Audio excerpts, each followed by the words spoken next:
messieurs, bonsoir. Les titres de votre journal. Le virus Ebola vaincu pour la 14e fois dans la province de l'Équateur.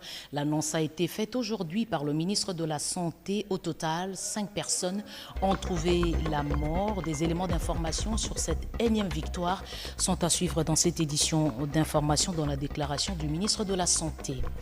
C'est une évidence que le M23 est soutenu par le Rwanda. L'Église catholique du Congo ne s'explique pas la position de la communauté internationale.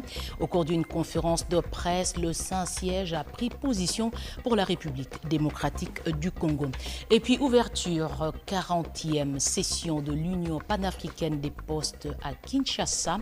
Plus de 45 nations prennent part à cette grand-messe prise sous l'angle d'un rayonnement international du pays, fruit du succès diplomatique. Voilà tout pour le sommaire. Madame, Monsieur, bonsoir et bienvenue. Deux informations avant de poursuivre cette session d'information.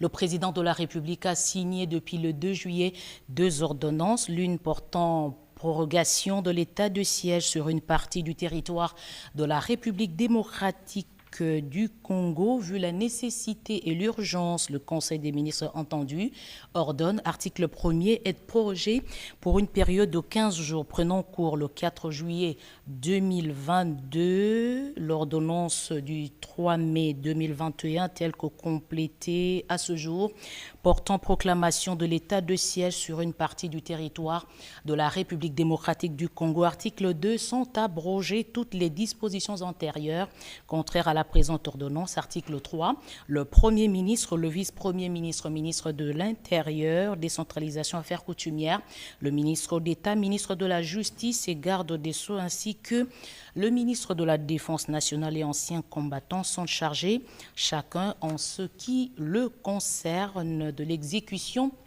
de la présente ordonnance qui sort ses effets à la date de sa signature, faite à Kinshasa le 2 juillet 2022. Félix-Antoine Tshisekedi Tshilombo, Jean-Michel Samalukonde Kyenge, Premier ministre, pour copie certifiée conforme à l'original, le 2 juillet 2022, le cabinet du président de la République, Guilain Niembo, directeur de cabinet. La deuxième ordonnance, toujours du 2 juillet 2022, porte nomination des agents de carrière de service public de l'État au grade et fonction de médecin général, médecin chef des cliniques et médecin résident du ministère de la Santé publique, Hygiène et Prévention, vu les dossiers administratifs des intéressés, vu la nécessité, l'urgence, sur proposition du vice-premier ministre, ministre de la fonction publique, modernisation et administration et innovation du service public, le Conseil des ministres entendu ordonne, article 1er, sont nommés au grade des fonctions de médecin général de l'administration du ministère de la Santé, les agents dont les noms, post-noms, prénoms et matricules ci-après. Je vous épargne les détails. Cette ordonnance concerne au total 842 médecins. Pour plus d'informations, veuillez consulter le journal officiel. Article 4, sont abrogées toutes les dispositions antérieures contraires à la présente ordonnance. Article 5, le vice-premier ministre, ministre de la fonction publique, modernisation de l'administration et innovation du service public et le ministre de la santé publique, hygiène et prévention sont chargés, chacun en ce qui le concerne, de l'exécution de la présente ordonnance qui sort ses effets à la date de sa signature, faite à Kinshasa le 2 juillet 2022. Félix-Antoine Tshisekedi Tshilombo, Jean-Michel Samalukonde, Premier ministre, pour copie certifiée conforme à l'original, le 2 juillet 2022, le cabinet du président de la République, Guilain Niembo, directeur de cabinet. Agression de la République démocratique du Congo à l'Est, le Vatican se range derrière la RDC pour exiger le retour de la paix. Une prise de position affichée au cours d'une conférence de presse animée conjointement par le secrétaire d'État auprès du Saint-Siège et Fridolin Cardinal Ambongo, archevêque de Kinshasa. Décennies d'insécurité dans la partie est de la RDC avec la résurgence du mouvement terroriste M23, ça n'est trop. Le cardinal Fridolin Ambongo, archevêque de Kinshasa, condamne avec la dernière énergie la situation qui prévaut dans la partie est de la République démocratique du Congo. Normalement, c'est la communauté internationale qui devait soutenir le Congo pour jeter dehors ces mouvements. Hier, on s'est posé des questions, mais aujourd'hui, c'est une évidence que ce groupe est soutenu par le pays voisin. Ce qui se passe, il y a la main du Rwanda derrière. Comment est-ce que ces gens qui étaient dans un camp de réfugiés, aujourd'hui, ils ont des armes qui font peur à la MONUSCO? Le Vatican promet son soutien à la RDC pour le retour de la paix. Je pense qu'on doit vraiment faire tous les efforts possibles au niveau local, mais au niveau aussi de la diplomatie internationale. Et nous sommes là pour aider. Et nous ferons tout le possible pour aider à la pacification et au retour à la normalité et à la stabilité de la région de l'Est du Congo. Une solidarité nationale et internationale autour de la RDC face à ce climat d'insécurité est applaudie dès demain. Je l'ai dit, fin de la maladie à virus Ebola à l'Équateur. Aucun nouveau cas n'a été confirmé depuis plus de 40 jours de surveillance renforcée. La maladie a touché 2 des 3 zones de santé que compte Mbandaka, a renseigné Jean-Jacques Mbongani et Ditchala Katala. La maladie à virus Ebola, la 14e de son histoire et la 3e qui a été déclarée dans la province de l'Équateur. Cette 14e épidémie de la maladie à virus Ebola a affecté les zones de santé de Mbandaka et de Wangata, en pleine ville de Mbandaka, avec un système de santé déjà fragilisé par des épidémies antérieures et la pandémie Covid-19. Chers compatriotes, cette riposte de la 14e épidémie avait aussi focalisé l'attention particulière du président de la République, chef de l'État, son Excellence Félix-Antoine Tshisekedi Tshilombo, qui de nouveau avait chargé le gouvernement de mobiliser tous les moyens nécessaires en vue d'arrêter celle-ci dans les meilleurs délais. Chers compatriotes, après 42 jours de surveillance renforcée, sans nouveaux cas confirmés, depuis ce dimanche 3 juillet 2022, et conformément au protocole de l'OMS, je déclare solennellement la fin de la 14e épidémie de la maladie à virus Ebola dans la province de l'Équateur. Les élus nationaux du Nord Kivu expriment justement leur solidarité aux hommes des troupes. De la nourriture a été acheminée sur place. Près de 100 000 $ américains ont été mobilisés par 48 représentants du peuple. Le geste de soutien au FARDC ne cesse de se produire. Cette fois-ci, ce sont les députés nationaux élus du Nord Kivu qui viennent de faire un grand geste de soutien.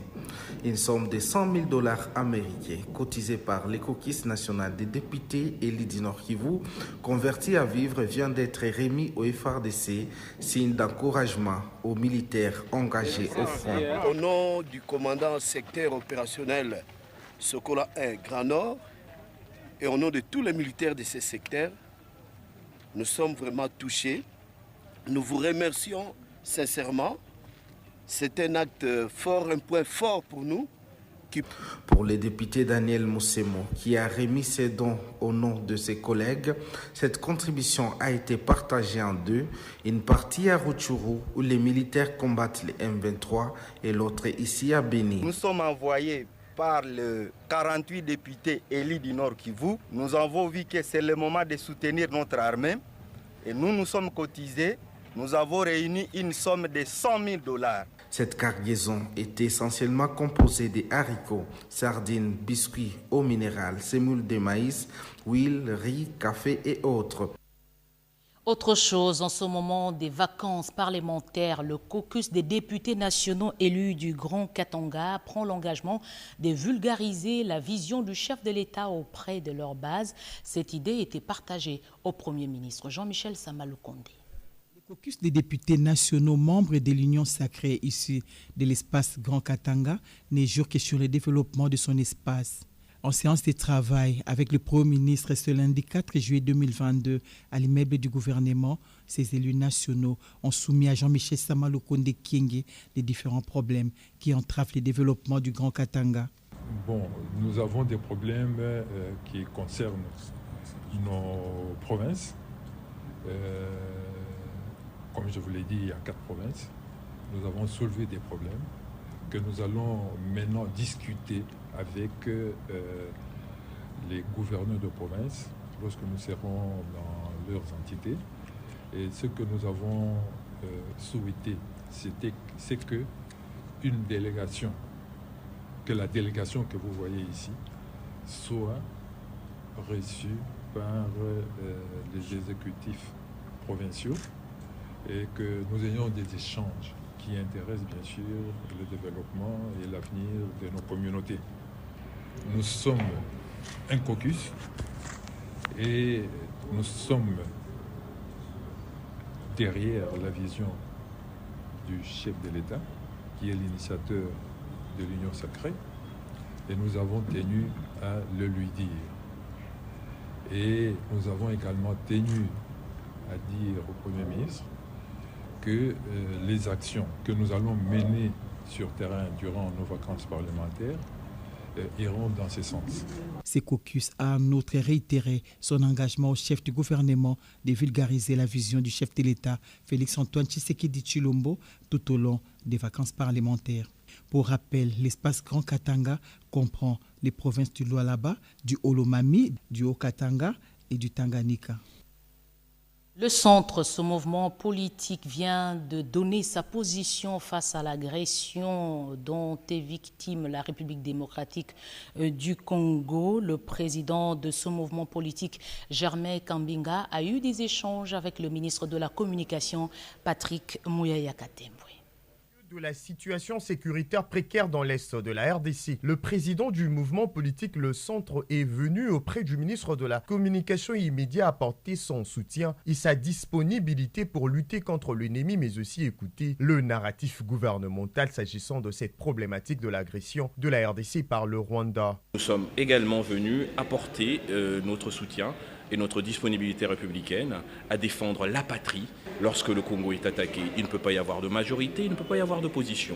Il n'y a qu'un Congo qui a le devoir de se battre pour son intégrité territoriale. Dans le cadre d'une tournée républicaine, Germain Kambinga a révélé que Patrick Muyaya lui a rassuré de la ferme volonté du gouvernement de la République et du chef de l'État de ne pas transiger sur cette question. Le Congo restera indivisible et que tous les Congolais sont dans cet esprit-là. La communication est un élément fondamental en période de guerre. Nous avons encouragé le ministre à continuer dans cette virilité patriotique dont il a fait montre à travers les différents médias pour défendre la justesse de la cause nationale. Ravi d'avoir été éclairé par le porte-parole du gouvernement, le président du mouvement politique Le Centre, Germain Kambinga, a appelé le Congolais au rassemblement pour mener ensemble ces combats et chasser l'ennemi hors du territoire national. Passation des marchés publics en exécution du plan de développement des 145 territoires.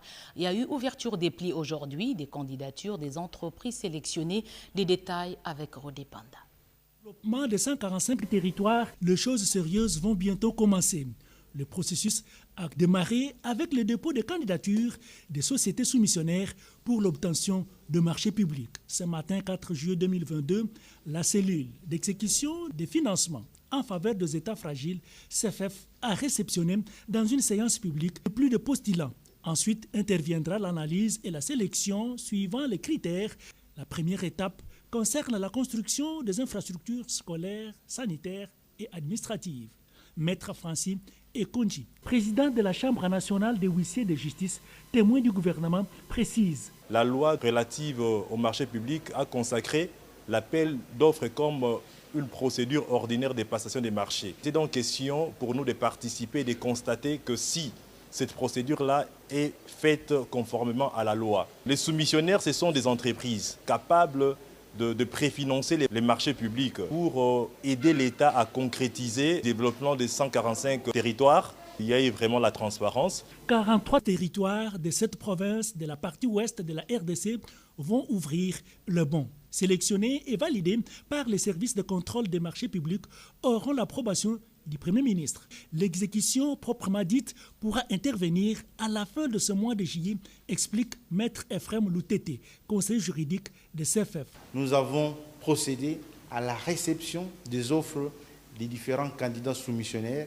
qui se proposent de pouvoir construire, équiper des écoles, centres de santé, bâtiments administratifs dans les 43 territoires des 7 provinces qui sont assignés à la cellule d'exécution des financements des États fragiles en qualité d'agence d'exécution du programme de développement local des 145 territoires. C'est notamment la province du Congo central, de Kwilu, Kwango, Maïndomé, Équateur, Nord et Sud-Ubangi. C'est 7 provinces. L'offre qui sera sélectionnée, c'est l'offre qui sera économiquement la plus avantageuse. Plusieurs centaines de sociétés soumissionnaires à ce programme ont participé à cette séance. Je l'ai dit au sommaire, plus de 40 nations africaines discutent à Kinshasa autour de la Poste. Pour la première fois, la RDC abrite les travaux de l'Union panafricaine des Postes sous le prisme d'un rayonnement international pour le pays. On revient sur la cérémonie d'ouverture avec Nonon Hélène Mansekou et Guilain Mukonga. De la République démocratique du Congo vit à partir de ce lundi 4 juillet 2022 au rythme de la 40e session ordinaire du Conseil d'administration de l'Union panafricaine des Postes, IPAP. C'est le ministre des Pétentique, Augustin Kibasa Maliba, qui a donné les coups d'envoi de cette messe panafricaine qui ira jusqu'au 14 juillet prochain. Une rencontre qui a réuni plusieurs autorités et représentants de l'IPAP venus de plus de 45 pays membres de cette organisation. Le directeur général de la Société congolaise des Postes et Télécommunications SCPT, Didier Moussete a dans son mot pour la circonstance loué les efforts du chef de l'État Félix Antoine Tshisekedi à la tête de l'Union africaine, effort qui a abouti aujourd'hui à l'organisation de cette 40e session du Conseil d'administration de l'IPAP. Il a jeté des fleurs au gouvernement à travers lui les ministres des PTNTIC pour son implication dans l'organisation de cette session. C'est un événement historique, a souligné le président du Collège des conseillers de l'RPTC, Christian Katende. En effet,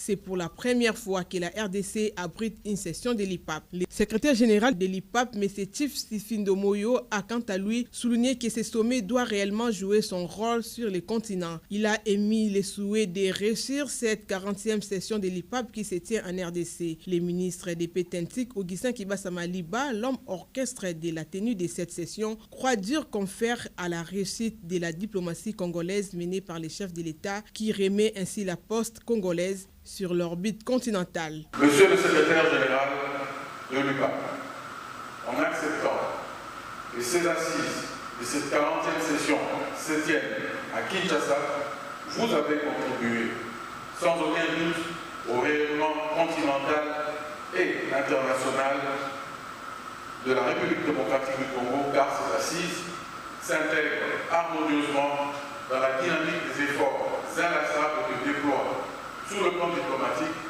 le président de la République